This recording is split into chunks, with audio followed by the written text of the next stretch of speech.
est donc dans la contemplation. Vous vous rappelez? Et là, on prend les points de notre vie un par un. Et le chidouche, c'est qu'on les considère comme, c'est qu'on ne les considère pas comme quelque chose qui est complètement acquis, nouveau, simple, et là comme un don. On parlait de la raison, okay, qui nous permet de comprendre, de voir. C'est-à-dire que la raison elle-même, c'est un cadeau, on a dit, c'est le plus grand des cadeaux qu'il puisse y avoir. Après, il a parlé de la langue, le langage, et ce qui nous permet de nous lier les uns aux autres, de, okay, on fait comme ça. On parle de ça. Médite encore, on prend ici, ok? Médite encore sur ce don de Dieu, la parole. L'agencement des mots dans le discours traduit des sentiments cachés et permet l'humaine sympathie. Ça nous permet de se comprendre les uns les autres. Quelqu'un qui arrive à exprimer ce qu'il a, on arrive à voir, s'identifier et puis après l'aider. L'humaine sympathie. La langue est le stylet du cœur. Stylet comme le stylo, ça nous permet de savoir ce que le cœur pense, ressent. L'avocat de l'âme, l'ambassadeur des profondeurs humaines. Sans elle, l'intimité sera impossible, nous serons des bêtes. C'est intéressant de voir que ce qui nous différencie, mais ici des bêtes, c'est cette capacité à nous lier les uns les autres. Vous savez, le summum de l'union, c'est l'union qu'on retrouve homme-femme, c'est l'union de la matrimoniale, et à la différence des animaux où l'union se fait de dos, l'être humain, c'est le seul, quasiment, on pourra trouver quelques singes comme ça, où l'union corporelle est face à face. Et face à face. Ça exprime que cette union-là est aussi une union beaucoup plus profonde. On peut voir le visage. On se lie à un visage, on se lie à une âme. Pas qu'un corps et des besoins physiques. Et donc, c'est ça qui nous différencie des bêtes. Cette capacité à nous lier. On va dire plus ça, alors il va dire ça nous sépare de la mort. Quelqu'un qui est mort, on sait que dans le monde juif, on voit que la mort n'est pas un arrêt. On continue à vivre même après, on peut en vivre. Dans le sens, il y a quelque chose qui reste, mais il est seul. Il n'est plus en contact avec les autres, il n'est plus en communication avec les autres. Par ce langage, se manifeste la supériorité d'un homme sur un autre. Ça, on peut savoir à qui on a affaire quand quelqu'un se met à parler. Très souvent, la parole, ça nous fait comprendre. On peut immédiatement savoir. Cette personne-là est arrogante, si elle est intelligente, si elle est bête, si elle est vulgaire. Tout se passe par le langage. Le langage, il nous donne exactement qui est la personne. Pourquoi il écrit comme ça? Parfois, quelqu'un qui sait regarder en profondeur, il peut voir dans la parole des choses encore plus cachées.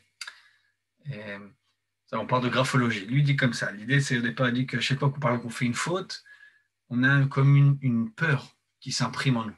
Parce que chaque faute qu'on fait nous éloigne de notre neshama, chaque fois qu'on fait nous éloigne de l'harmonie cosmique. Il y a une harmonie divine dans le monde. Chaque fois que je fais quelque chose qui va à l'encontre de la volonté divine, je m'éloigne de ça. Donc, je m'isole, je viens tout seul. Et cet isolement, il crée une peur. Il crée une peur parce qu'on devient comme un petit grain de sable dans un truc immense au lieu d'être lié à toute l'harmonie. Et il dit que cette crainte-là, elle s'exprime. Quelqu'un qui sait regarder, elle s'exprime. Elle s'exprime dans la graphologie, la façon dont quelqu'un écrit. Elle s'exprime dans les traits du visage. C'est vrai qu'il y a dans le monde, dans les sages, on parle de chokhmat apartsufim. Il y a une sagesse comme ça de lire les visages. On lit quelqu'un, on peut connaître sa vie. On peut savoir quelles sont ses fautes, quels sont ses points positifs, ses points négatifs. Rien qu'en regardant le visage de quelqu'un, on peut savoir, celui qui connaît cette sagesse-là, il peut savoir exactement qu'est-ce qu'il en est de lui. Mais il dit plus encore plus que tout ça. C'est ça. Plus encore que le visage ou la graphologie, c'est la façon dont il parle, la façon dont il arrange, dont il coordonne des idées. Il dit quelqu'un qui sait écouter, il peut savoir, d'après la façon dont quelqu'un parle, exactement qu'est-ce qu'il en est dans son intimité même. Il dit, là où une idée ne sera pas claire, il y aura un petit peu de... Il y aura il y aura comme un brouillard. Là, on peut savoir que cet endroit-là, il y a de l'ombre. Il y a de l'ombre dans son âme. Il y a un point précis, on voit qu'il n'arrive pas bien à l'expliquer, qu'il n'arrive pas bien à l'exprimer. C'est un signe que ce côté-là chez lui n'est pas clair. Et donc, c'est lié à ses activités. Donc, de la façon dont on parle, ça peut exprimer exactement qui on est. Quelqu'un, parfois, la voix de quelqu'un, on peut reconnaître. Bon, c'est quelqu'un qui va avoir cette oreille-là pour comprendre. Donc voilà, donc Palmès se manifeste l'esprit des Danubes sur un autre. Bon, j'imagine que lui il parle juste de façon simple on peut exprimer nos connaissances, on peut avoir notre capacité d'analyse, notre capacité de compréhension. Donc voilà, donc elle exprime. Imaginez quelqu'un qui est muet, qui se tait tout le temps. On ne peut pas savoir ce qu'il a dans lui. On ne peut pas savoir est-ce qu'il est en train de calculer, de faire...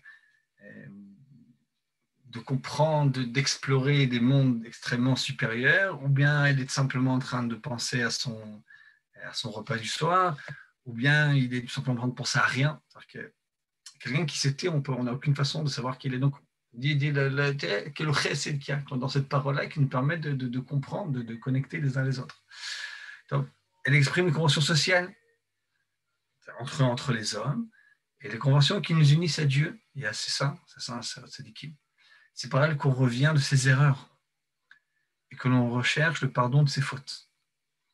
Que ce soit entre les hommes ou vis-à-vis du ciel, c'est par la parole qu'on peut réparer. Très souvent, c'est par la parole qu'on peut détruire des choses, mais c'est par rapport à ce qu'on peut réparer, qu'on peut tout... On a parlé de ça, quand deux personnes qui sont fâchées, la première chose qu'ils font, c'est qu'ils ne se parlent plus. Et retrouver le dialogue, renouer les liens, ça passe par la parole. C'est grâce à la parole, ça s'exprime par la parole. Donc, on cherche le pardon de ses fautes. Elle prouve la grandeur, la bassesse d'un homme. Okay, la façon dont quelqu'un se sert de sa langue va nous montrer qui est cette personne-là. C'est comme ça. Et, comment dire ça? J'aurais une question, Rav. Okay, est-ce que cette importance accordée à la parole, cette importance majeure accordée à la parole, ne crée pas finalement une inégalité entre des gens qui sont plus instruits et des gens qui sont moins instruits? Ce lien entre les gens, est-ce qu'il ne se fait pas plus par les actions que par la parole?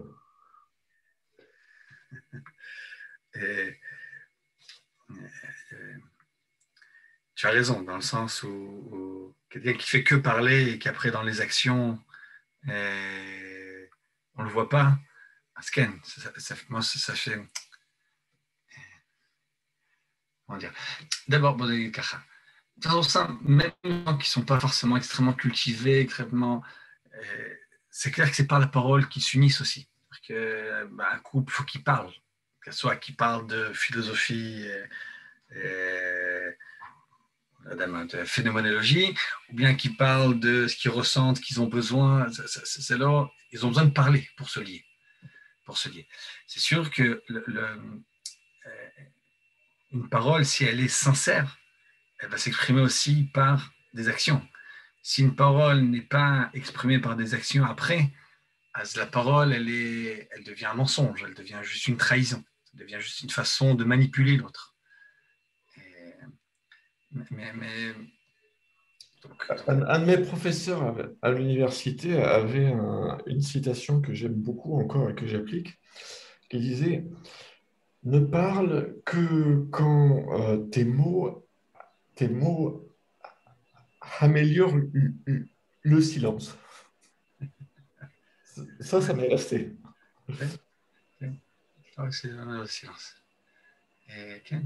Marqué dans Pirkei Avot aussi, il est marqué comme ça, dans Maxime des Pères. Il dit, pendant longtemps, j'ai grandi avec les sages, Et je n'ai rien de trouvé de mieux pour le corps que le silence. Dans le sens, évidemment, comme toute chose, c'est-à-dire que la parole, parce qu'elle est importante, parce que elle a un potentiel énorme, elle est puissante, donc il faut savoir l'utiliser à bon escient, et pas comme ça l'user inutilement, ne pas la gaspiller. Okay? Même la parole, ça peut être un gaspillage. Enfin, trop parler aussi, ça peut être néfaste. Okay? Il est marqué. On doit beaucoup parler avec sa femme, mais enfin pas trop. Aujourd'hui, on est plus dans le silence. Aujourd'hui, on est tous dans nos. Ce qui ressent le plus, c'est la solitude, et même avec des personnes qui sont en couple, généralement, elles ressentent cette solitude-là. Et donc, tout ce qu'on peut parler, ce sera pas encore assez. C'est comme on est en déficit, quelqu'un qui est dans un grand, qui est dans un minus, on dit en Israël. Elle est bref, en déficit. On a un grand déficit de communication, et donc tout ce qu'on parle, ça peut être que positif. Okay. Non, mais tu as raison, mais c'est clair qu'encore une fois, ce qui nous permet de nous lier les uns les autres, c'est notre monde intérieur. Le monde intérieur, il ne peut être exprimé pleinement par la parole, et c'est clair qu'il doit être s'exprimer par des actions. S'il y a une parole sans action, ça devient juste encore une fois, une manipulation. Il y a la parole aussi, elle peut nous trahir. C'est Orwell, la novlangue, lorsqu'on change les mots. En hébreu, on dit machbesat milim. Est-ce que je peux poser une question? D'accord. C'est pour ça que le monde a été créé par la parole. Et on dit qu'il faut être. Exactement. Il faut faire très attention quand on a des mots qui sortent de notre bouche. Non, le propre de l'homme, c'est la parole. Le propre de la parole, c'est-à-dire qu'il est capable de lier ce monde les plus intimes, ce monde le plus intérieur, les côtés les plus profonds de lui, avec le monde extérieur.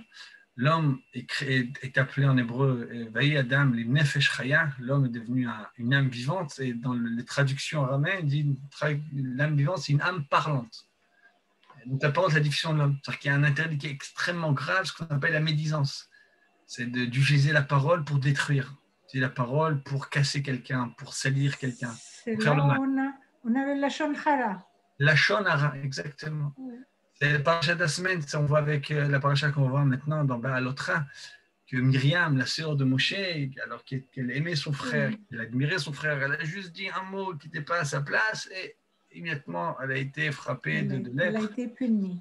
Elle a été punie immédiatement, alors que c'était vraiment, comment dire, c'est une toute petite dérive. Elle avait pas, mais il faut faire très attention à notre bouche, avec la façon dont tu l'utilises, la façon dans laquelle on l'utilise.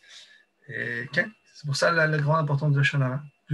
Parce que le Lashon Hara, c'est comme le marin de Prague, c'est la forme de l'homme, la forme dans le sens aristotélien de la forme, c'est ce qui fait l'homme un homme. C'est l'essence de l'homme, c'est la parole, ce qui le caractérise. Des animaux, oui, c'est ça. des hommes, des animaux et même des anges, c'est cette capacité à parler. Parler, encore une fois, c'est de donner une expression extérieure aux côtés les plus intimes, les plus intérieurs qu'il a en lui. Quand même, vous savez à quel point c'est très important. Les mots, la sémantique. Aujourd'hui, encore une fois, on parle d'écriture inclusive. C'est revenu à la mode. Enfin, à la mode. Pour qui? Leur idée, c'est qu'on veut influencer un discours. Il y a quelque chose de vrai, que le discours influence notre façon de penser. Moi, je pense que c'est une erreur de dire que tout ce qui est masculin, c'est homme, ce qui est féminin, c'est femme. Il y a aussi un masculin neutre. Ça existe la notion de neutralité, quelque chose qui est abstrait. C'est pas forcément que tout ce qui est masculin. Une maison, c'est pas une femme. Un ordinateur, c'est pas un homme. Alors, mais bref.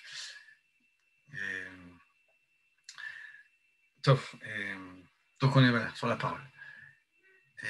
On l'a déjà dit, le cœur et la langue, voilà l'homme. Je ne sais pas où est-ce que ça a été dit.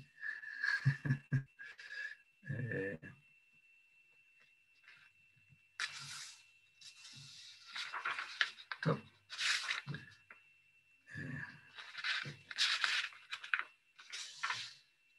Ok. La langue, c'est-à-dire la parole qui distingue de la bête, celui qui se définit vivant, parlant, mortel. Lui, quand on définit un homme, il vit, il parle et il meurt. Donc, entre la naissance et la mort, ce qu'on fait au milieu, c'est parler. Maintenant, ce qui complète la parole, c'est l'écriture. Selon ce privilège, l'écriture, elle perpétue les œuvres des anciens et conserve pour la postérité celles des contemporains.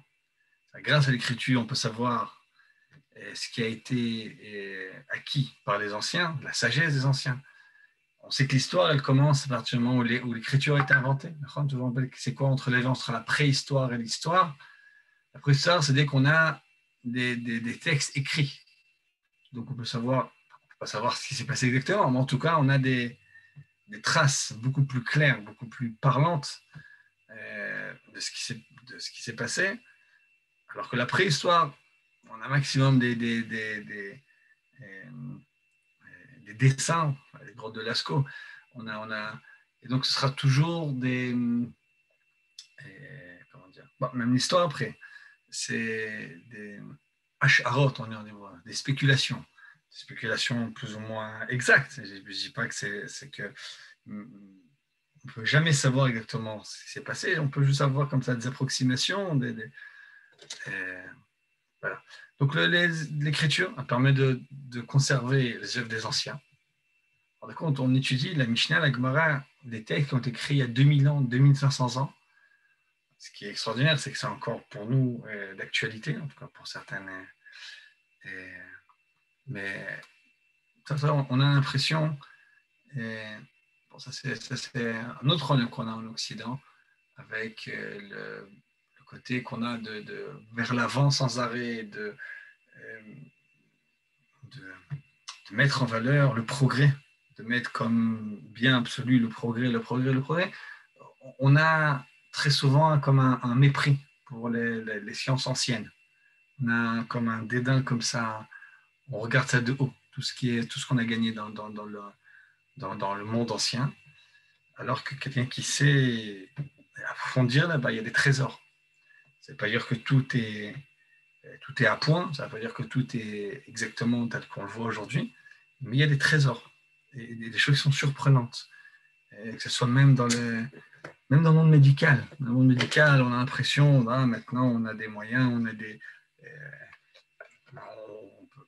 médecine complètement révolutionnée avec le système qu'on a de faire des expériences et de pouvoir vérifier chaque chose, randomiser tout le système, les vérifications. Oui, mais sache que les anciens, ils avaient des intuitions énormes. Pour Michael, pour en parler en tant que science tibétaine, j'ai fait comme ça. Le Rambam Maïmonide, qui était aussi médecin, il dit, sache 3 choses qui détruisent la vie de quelqu'un. C'est trop manger, ne pas assez bouger, se mettre en colère. Et alors que c'est tellement d'actualité.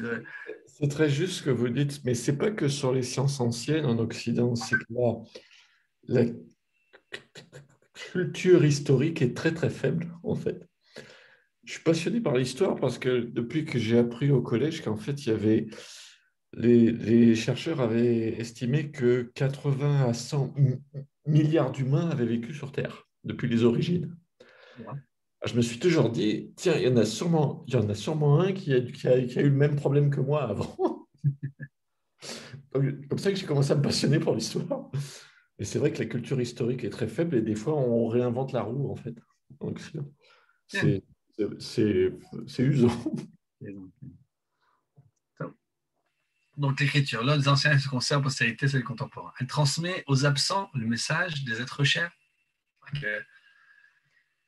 Quand on fait la communication, là où la parole elle demande un contact direct, l'écriture nous permet de se lier, comment dire ça, de dépasser les limites du contact direct. Donc, ce qui n'est pas là, on peut passer un message d'être cher, elle concerne les proches ou de ceux qui vivent à l'étranger. Ça a l'air un peu bizarre maintenant avec les WhatsApp et avec le mail. Mais ce qui est bien, avec le mail, on a un peu retourné à comment dire, à une communication écrite. Quoique ce n'est pas exact.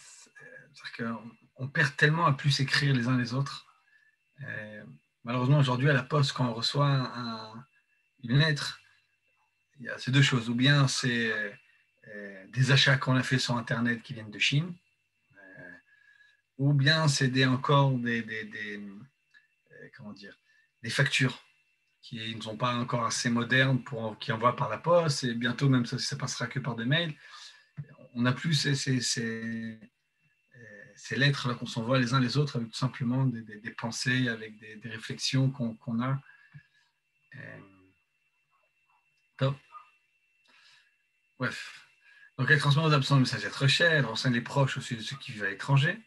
Ces nouvelles rendent souvent la vie à ceux qui les reçoivent. Okay. Vous savez, ceux qui sont en prison, qui étaient en prison, ou bien qui étaient incarcérés, souvent ce qui les arrive à les maintenir, c'est le contact qu'ils ont avec l'extérieur. Lorsqu'ils n'ont pas de téléphone, la seule chose qui peut les garder, c'est les lettres. Top. Encore une fois, aujourd'hui, on a l'impression qu'avec les téléphones, on est gardé de ça. Mais, vous savez, moi, je me rends compte, quand je suis monté en Israël, quand je fais ma Aliyah, j'avais 18 ans, il n'y avait pas encore de téléphone portable. C'était il y a 24 ans. C'est-à-dire que c'est pas tellement... il n'y avait pas encore de téléphone portable. Enfin, il n'y en avait pas beaucoup. C'est pas encore extrêmement courant. C'était très cher. Et je communiquais avec mes parents par lettre.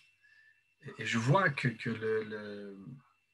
il y avait un coup de téléphone une fois par semaine, une fois tous les quelques jours, qui était rapide parce qu'il était très cher. Alors, je me rappelle encore, on voyait il y avait une carte comme ça, on voyait les crédits descendre toutes les secondes, tac, tac, tac, tac, tac, comme ça, et rapidement, 50 shekels, c'était en même pas 5 minutes qui partait. Et là, on pouvait vraiment exprimer ce qu'on entrevivre, ce qu'on pensait, nos pensées. C'était par l'écriture. Et ce que je me rends compte, c'est qu'avec le WhatsApp, ouais, ça n'a pas été... On n'a pas rattrapé ça. Ça ne donne pas... on a l'impression d'être en contact, parce qu'on se parle beaucoup plus, mais le contact est beaucoup plus pauvre, est beaucoup moins détaillé, beaucoup moins profond que ce que c'était quand on pouvait s'écrire. Voilà. Attends, maintenant, par WhatsApp, on peut créer des longues lettres et puis au bout d'un moment, on s'aperçoit qu'on fait des fautes, qu'il y a des corrections automatiques et ça change complètement ce qu'on a voulu dire. Quel rang? Comment avec une détenue ou contact extérieur. Okay. Apparemment, quand on est en prison, c'est le moment pour... Michael, tu ne feras pas de me surprendre en tout cas. D'activité. Une détenue. C'est un hasard.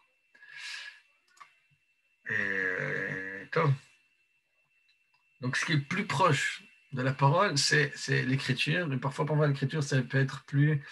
Et encore une fois, il y a certains cas où c'est plus réussi de communiquer par écrit qu'à l'oral. Parce qu'à l'écrit, on a beaucoup plus de possibilités de réfléchir à nos mots, de ce qu'on veut dire, de ce qu'on veut mettre en place. On peut beaucoup plus élaborer notre message. Alors parfois, quand on se parle, on est tellement ému, on est tellement inondé d'émotions, qu'on ne sait même pas comment exprimer. Et parfois, très souvent, on est très ému de voir quelqu'un et puis on n'a rien à se dire, on a l'impression qu'on n'a rien à se dire, alors qu'on a plein à se dire. Mais la première chose, comment ça va, tout va bien, ok, et c'est tout. Alors que si par écrit, on a beaucoup plus cette capacité à s'ouvrir. Top, donc ces nouvelles rendent la vie à ceux qui le reçoivent, quand on est loin, sachant les sauvant de la catastrophe ou de la perdition. Grâce à elle, la science se perpétuera dans les livres. Alors, c'est bien que les scientifiques aujourd'hui, ceux qui ont un petit peu de modestie, ils savent qu'ils ne sont pas plus intelligents que les anciens scientifiques et que tout simplement, ils ont de meilleurs ustensiles et tout simplement qu'ils utilisent leurs conclusions. C'est-à-dire que toujours, on est comme cette notion on est comme des petits nains, des petits, mais sur les dos d'un géant. C'est le langage dans le Midrash. Kenana, c'est le gabé anak. Et donc, à chaque fois, la science, elle se perpétue grâce à ces livres-là. C'est-à-dire que si on n'a pas écrit. Et dans les livres, elle met de l'ordre dans le chaos des idées exprimées, ce qu'on avait dit avant, et conserve les actes commerciaux, l'achat, les ventes. Grâce à ça, on peut prouver des choses. Et les prêts, les mariages, les divorces, l'affranchissement, c'est libérer, affranchir un serviteur, un esclave. On pourrait allonger cette liste. Okay. Bon, regarde, c'est qu'il dit, regarde, quel chesed, il y a que ça existe, quel point ça nous aide, cette chose-là. Pour pouvoir faire le don, Dieu donne à l'homme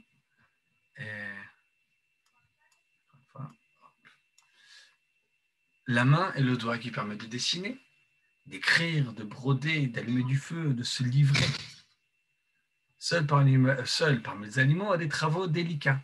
C'est-à-dire qu'on a cette capacité de melchot, on a cette dextérité.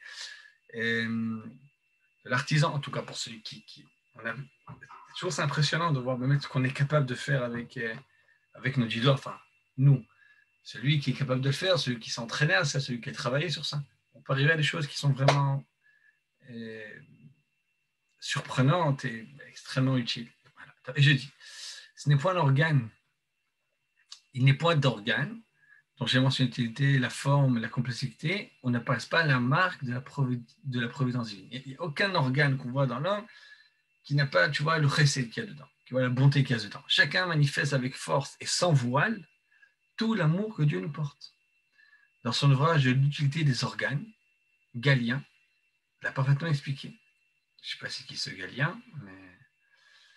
C'est un médecin grec qui était contemporain de Rabbi Yehuda Hanassi.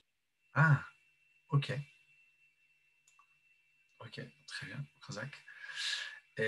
Si nous devions épuiser notre gène et fils que pour un seul organe, sortirons des limites d'un exposé succinct. C'est-à-dire que si on veut dire on va tout exprimer ce qu'il y a sur un seul organe, on aurait déjà fait tout le... on aurait déjà raté le coche de ce qu'il a voulu faire d'un sujet qui soit le plus court possible. Okay. La conservation des animaux. Ce que nous avons dit doit suffire à éveiller à celui qui Dieu voudra montrer la voie de son salut.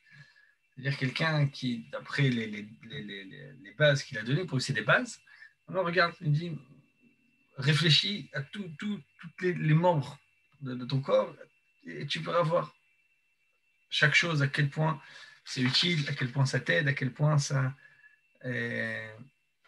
améliore notre vie. Et la considération des animaux, de leur vie, de leurs mœurs, de ne pas échapper à l'homme qui veut découvrir le traces de sa divine. Okay. On avait dit ça que c'est pourquoi l'Écriture les décrit en glorifiant leur Créateur. Dieu donne leur pâture aux grands animaux, aux petits du corbeau qui crient vers lui. C'est-à-dire que une des façons de voir la sagesse divine, c'est de voir l'harmonie qui existe dans le monde naturel. Aujourd'hui, il y a beaucoup comme ça, des documentaires sur les animaux. Ils appellent ça la grandeur de la nature. Mais nous, on appelle ça, cette nature-là, on l'appelle la sagesse divine, la bonté divine. Comment chaque animal, il a exactement ce qu'il a besoin, quand il a besoin, et toutes les astuces qu'il peut y avoir, qui lui permettent de vivre, de survivre. Voilà. Top. Vous savez, même si tout peut être explicable par l'évolution naturelle, ça ne change pas. C'est-à-dire que pour nous, pour moi en tout cas, dans la Torah, je pense qu'il y a toujours le comment une chose est venue, et puis pourquoi elle est venue. Alors pour nous, ça se trouve, elle est passée par un système d'évolution, mais le pourquoi, c'est simplement pour ce chesed-là.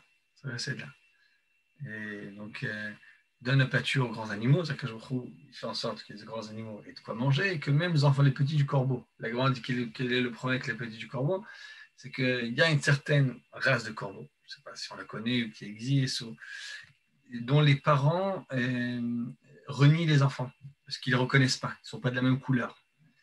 Et que malgré ça, les petits arrivent à survivre. Ils arrivent à survivre parce que, par toutes sortes de combines naturelles. Je ne sais pas exactement comment ça se passe, mais voilà, donc aux petits enfants des corbeaux qui crient vers lui. Donc, même dans le monde naturel, on peut voir aussi la sagesse divine Maintenant, les cieux. Les cieux, bon, ça c'est... que nous, on regarde le ciel de façon neutre. C'est-à-dire que lorsqu'on voit le soleil, la lune, les étoiles, on voit des astres qui ne sont pas des entités vivantes, qui sont comme pour nous voir une montagne ou la mer. C'est partie de la... Pour nous en tout cas, c'est partie du paysage et c'est neutre. Il n'y a aucune vitalité dedans. Mais à l'époque médiévale, on voyait dans le ciel des êtres, des anges. Il me semble qu'Aristote, c'est lui qui a commencé, il y avait Pythagore, il parlait de ça, que le soleil ou la lune sont des êtres qui sont, parce qu'eux, ils ne tombent pas, c'est-à-dire qu'il y avait tout tombe, c'est censé tomber. Toute chose, si on ne la bouge pas nous-mêmes, elle arrête son mouvement. Et puis il y a ces êtres-là qui sont lumineux et qui bougent tout le temps et qui ne tombent pas parce que c'est extraordinaire. Géométrie divine, toute l'harmonie de la création, comme un point de vue géométrique et de forme. Pythagore, si je me rappelle bien, Pythagore c'était un mathématicien, on connaît le théorème de Pythagore, mais Pythagore il avait comme une secte, pas une secte, il avait des élèves et il avait toute une métaphysique. Et on dit que Pythagore il entendait les chants, quand il parle, il y a un chant comme ça des étoiles. Et il dit que toutes ces étoiles qu'on voit, ils chantent sans arrêt, ils ont un bruit qui est tellement puissant qu'on ne les entend plus. C'est-à-dire qu'on est tellement habitué à ce chant-là qu'on n'est plus capable de l'entendre, si je me rappelle bien. Pythagoricien. Donc, l'hypothèse de la révolution des astrales s'effectue dans un mouvement varié, ordonné, dans les diverses unités des étoiles, pour le plus grand bien du tout. Et il y avait aussi cette croyance-là que ces mouvements-là, ils influencent notre... Bon, on sait que ça influence la marée, que ça influence parfois toutes sortes de cycles qu'on a en nous, mais on voyait dans les astres plus que ça. L'astrologie, c'est ce mouvement-là des astres, il influence la vie des hommes. Alors, comme un chant d'allégresse, une telle science, une telle puissance apparaissent que l'homme se sent confondu et muet. C'est que lorsqu'on voit le mouvement des astres, aujourd'hui avec Galilée, on a expliqué ça tout différemment. Pas Galilée, Newton, pardon, la puissance de Newton, on a aussi expliqué ça beaucoup plus simplement. Malgré ça, on voit tous ces changements-là, ces mouvements-là, et ça. On reste muet. Encore une fois, cette science-là des astres, nous, on ne l'a plus aujourd'hui.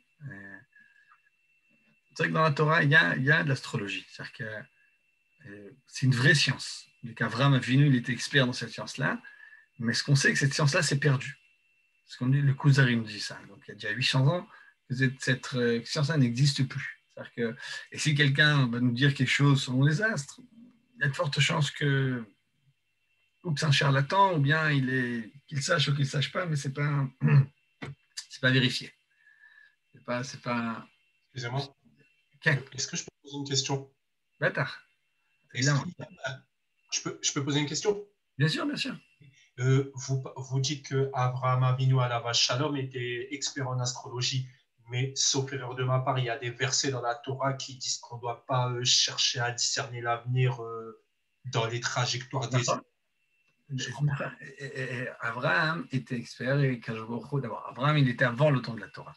Et Abraham, une des choses qui a marqué dans le Midrash, c'est qu'il a dit, une des promesses qui a été faite à Abraham, il a dit, quand le Baruch Hu lui a parlé, c'est parce que je te rappelle, il dit, sors à l'extérieur, regarde les astres, tes descendants sera comme ça. Mais ça, on dit, sors à l'extérieur, c'est sors de ton astrologie. Parce que dans ton astrologie, tu as vu que Abraham ne peut pas donner d'enfant, doit être stérile, il ne peut pas enfanter. Sors de ça, moi je dis qu'Abraham, il va pouvoir. Et donc il avait cette expertise-là. Encore une fois, on voyait ça comme une science. La Torah nous dit, Navi Bikirbecha, je vais te donner un prophète, donc toi tu n'auras pas besoin de chercher dans ça. D'accord. Mais. Pardon? Oui, allez-y, terminez, excusez-moi, je crois que vous avez terminé. Non. Ce qui est sûr, c'est qu'aujourd'hui, tout ce qui est science astrale, Et, C'est de la charlatan. ou bien qu'ils sachent ou qu'ils ne sachent pas, mais en tout cas, c'est des bêtises. Voilà. Ken. Et en fait, j'ai une autre question. Vous me dites la Torah n'avait pas été donnée, donc c'était pas prohibé.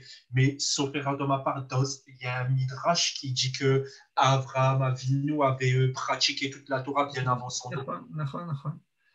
C'est vrai. Et même ça, sache qu'il y a des avis. Il y en a qui disent qu'il a compris comment positif, pas comment négatif. Et puis même ça, je ne sais pas à quel point c'était. Ce qui est prohibé, ce n'est pas de connaître cette science-là. C'est de fixer sa vie en fonction de ça. Il n'y a pas d'interdit à connaître. Il n'y a aucune connaissance qui est interdite. Il y a ce qui est interdit, c'est de mettre en place sa vie en fonction de ça. Et par exemple, de chercher ce qui a marqué, ce qui est ovidon. C'est-à-dire que je me dis, est-ce que ce matin, je vais faire je vais conclure ce business-là ou non, en fonction de toutes sortes de choses. Et ça, vraiment, il ne faisait pas. Mais connaître la science, elle n'est pas interdite en soi. Tu comprends? Par exemple, même le Sanhedrin, je suis sûr qu'il connaissait la Avodah Zarah pour pouvoir la détruire. Et le Sanhedrin, le grand truc, il doit tout connaître. Il doit même connaître comment dire, il doit connaître des lois de la sorcellerie, etc. Qui nous dit que lui, il a des choses C'est possible, parce que tu parles de quelque chose encore qui est ancien aussi. Il y a quelque chose d'astrologie traditionnelle indienne. Donc, c'est quelque chose qui est... C'est plusieurs milliers d'années. Et en fait, c'est amusant cette application parce que je l'ai sur mon smartphone, mais les astrologues, ils sont au Népal. Des astrologues traditionnels au Népal. Donc, c'est amusant. Mais je suis troublé des fois, parce que des fois, les mises à jour, c'est exactement la pensée que j'avais la veille. Alors, ça me perturbe. Okay. Ça, il est possible qu'il reste quelque chose, ça. Je ne sais pas. Ni là indienne, non, indienne de l'Inde, pas indienne des Indiens peau rouge, moi, je ne sais pas comment on appelle ça, les habitants de l'Amérique avant. Les Amérindiens, non, c'est pas Amérindien, non, je parle la péninsule indienne et le Népal, en fait. Ces savoirs-là qui sont très, très, très anciens. Moi, je me rends compte, les Indiens, quel chutzpah. C'est-à-dire, chutzpah, c'est le toupet qu'on a de appeler les Indiens. C'est-à-dire que les Indiens, on les appelle les Indiens au nom de l'erreur qu'a fait celui qui est arrivé là-bas et qui pensait que c'était l'Inde. Donc, on les appelait les Indiens. Alors, j'imagine qu'ils ne sont jamais appelés le même Indien.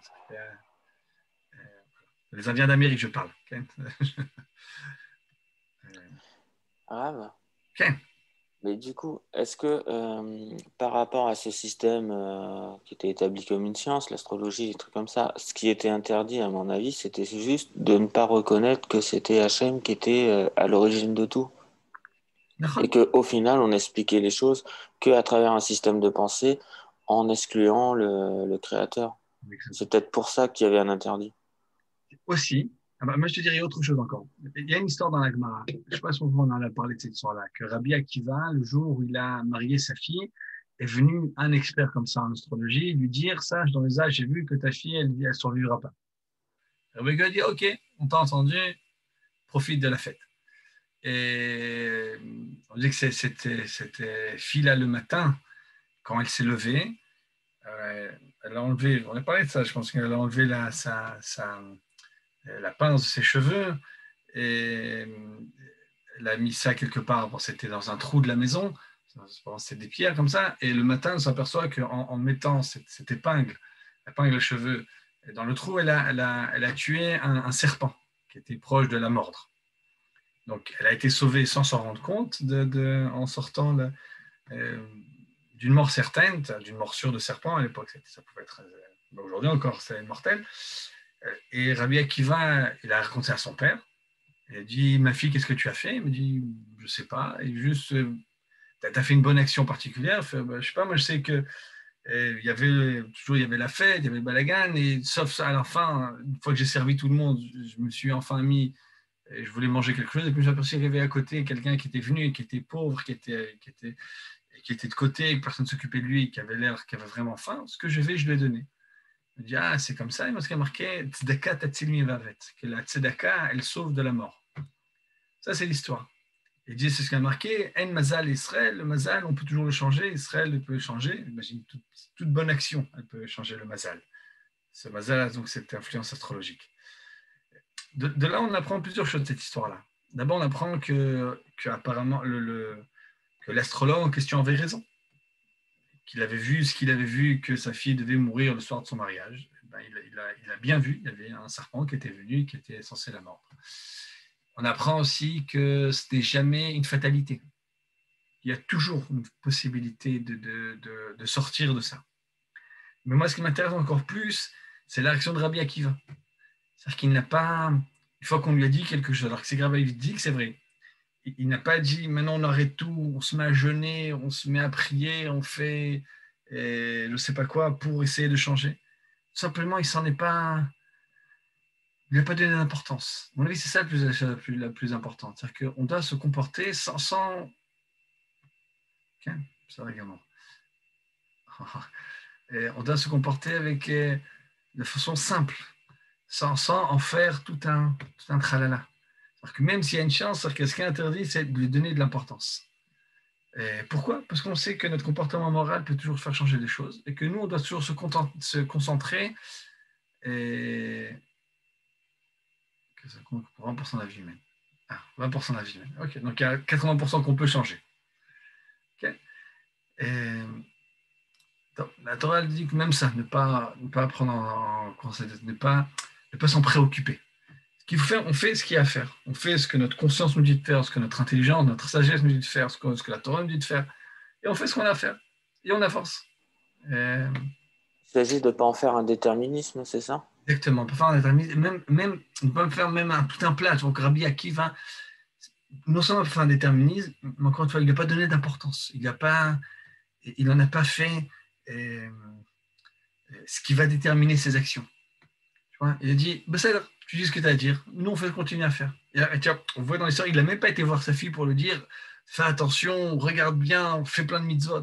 Non, il dit, continue à être qui tu es. Et voilà. Et c'est partie de Tamim Tiyem Hashem Elokecha. Il faut être simple, il faut être entier dans les mains d'Akadosh Baruch Hu. Peut-être après la suite, qu'on parlait du bitachon, qu'il a parlé de fait de se poser sur Akadosh Baruch Hu, de se reposer sur lui. Ça va être lié à ça. Top. Moi aussi, je dois arrêter ici. Et donc, la science, on reste muet devant ça. Bon.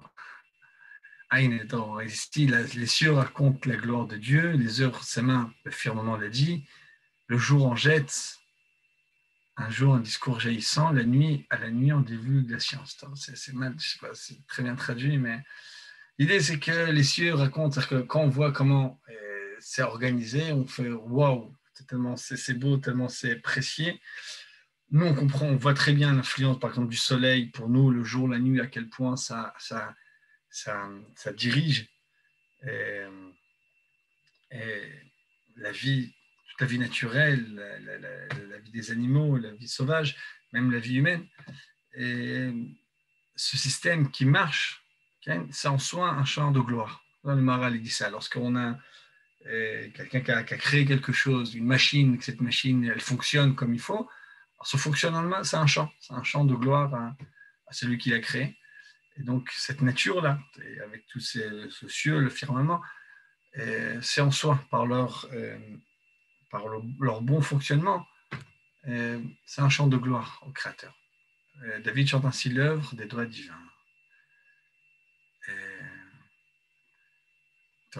Bon, je dois m'arrêter ici.